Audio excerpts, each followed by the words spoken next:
बरोबर. इतक्या मोठ्या मोठ्या रिस्पॉन्सिबिलिटी सांभाळत असताना मुलांचं संगोपन ही एक महत्वाची जबाबदारी आई म्हणून तुम्ही कशी पेलताना दिसता? ज्यावेळेला त्यांच्या परीक्षा असतात त्यावेळेला तुम्ही त्यांच्या सोबत असता का?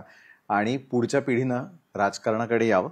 पहिली गोष्ट आई म्हणून मी सांगेल की माझे मुलं जेव्हा निखिल गेले तेव्हा खूप दोघं छोटे होते आणि 2013ला निखिल गेले, 14ला मी इलेक्शन लढली.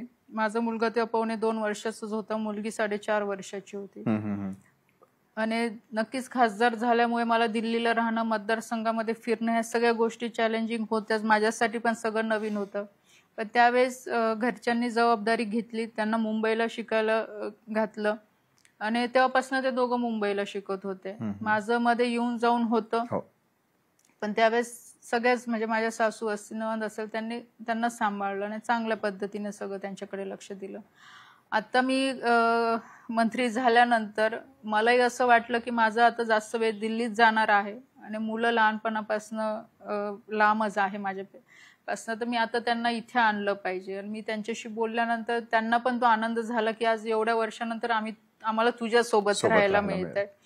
तर मला पण ते कुठे कुठे मनात वाटलं की जर मुलं आता असं बोलायला लागलेले आहेत तर आपणही काही गोष्टींमध्ये आता विचार करायची गरज आहे.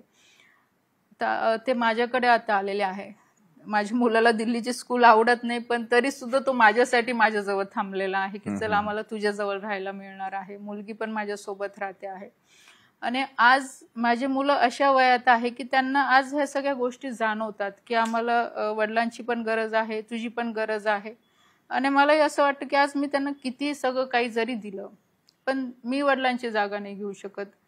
ती नेहमी कमतरता मला सुद्धा जाणवते, खास करून मुलांमध्ये. मुली तरी ठीक आहे, आईसोबत कनेक्ट होऊन जातात, पण मुलं नाही होत. आणि अशा स्पेसिफिक विषय असतात तेव्हा की त्यांना म्हणजे तिथे वडीलच असणं गरजेचं आहे. पण तरी मी माझ्या परीने पूर्ण प्रयत्न करत असते की त्यांना जे काही माझ्याकडनं देता येईल, जेवढं काही करता येईल तेवढं नक्कीच करायचा प्रयत्न करते आहे.